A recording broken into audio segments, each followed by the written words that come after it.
I've told you in Runyankore,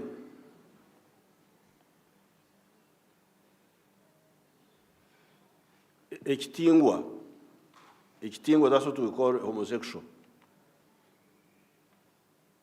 The few names that were being mentioned, suspected, because there was no proof, they would be referred to as ebifuire. Ebifuire means, although you are living, but you are dead. You are dead, although you appear to be alive.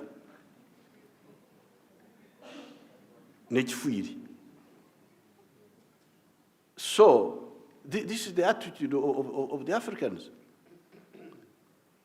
And that's why we have preserved our society. Through all these troubles, through slave trade, through what you find our population was able to survive and thrive.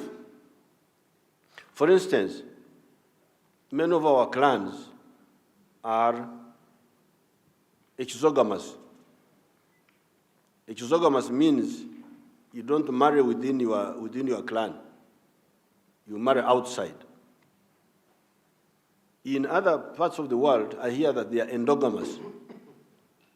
Endogamous means they marry within their clans. Now here, if you do that, you will be cast out. And for good reason. This is how they preserved, in a rough way, how they preserved the genes of the people by always bringing new blood from the other clans. So, if somebody comes to attack this, why should they welcome him? Why should they welcome him? That's the main reason. They think this is a fundamental attack on their system, on their way of life. And after they have now woken up, these pharaohs have now woken up these Ugandans. They have woken them up, which in a way is good. Now, because I had told these MPs and Right Honorable Kadaga that please hold on, let's study this, because I had not had time to study it. Busy with the roads, with the electricity, with the defense. I had not had time to study it. They had brought it earlier, just like the other one of women. You remember the one where the women wanted to take the properties of men and all that? You remember that one? The marriage and divorce bill. That one. So I normally advise these people, please, these things which we have not studied, leave them alone. Let's first do the things which are obvious, where there's no controversy. But these pharaohs just brought it. Against my advice, because my view was that you leave that. Let's first deal with the things which are obvious. Just as I had advised them on the women trying to take property, fighting for property. You come to marry property. What did you come to do? Did you come to look for property? You know, Matembe and her group had brought it many years ago. And because me, I'm a busy man, we have got so much work to do. I say, please, that they didn't want bride price. My father, who died last year, would have gone on a riot because the man believed in bride price. He was charging bride price for his girls, my sisters and half-sisters. For my own daughters, I was not asking for bride price. So these are the cultural things you should be careful about. So that's why I was saying, please, these ones, you leave it. But these people, some of the people brought it. Now you see, we are now in a war. Now, having brought it, I had now to study it, to come in and study it. That's why I told Mbaba, I said oppose it. And I was going to send it back if I had not been convinced otherwise by the fact. I had actually drafted the letter of referring it, but I didn't sign it.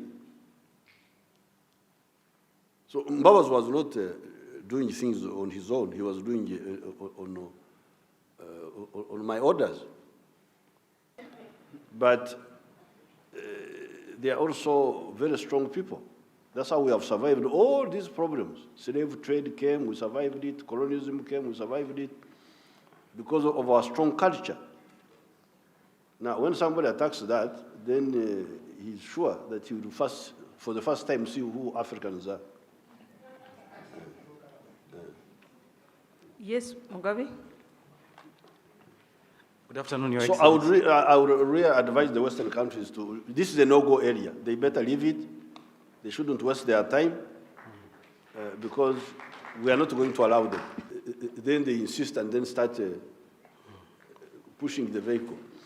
That's what I didn't like, because I was sure that this is such a big issue. Now you see how big it is. You see how big it is.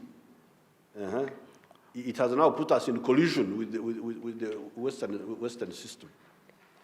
I don't mind being in collision, but I need to be prepared to be in that collision. So those who are in the habit of not listening, of not being advised, when somebody who knows a bit more than you says, hold on, let's study this, and then you don't listen, you're also part of the problem. We had the same problem with the women's bill, the other one of when the women were fighting for property.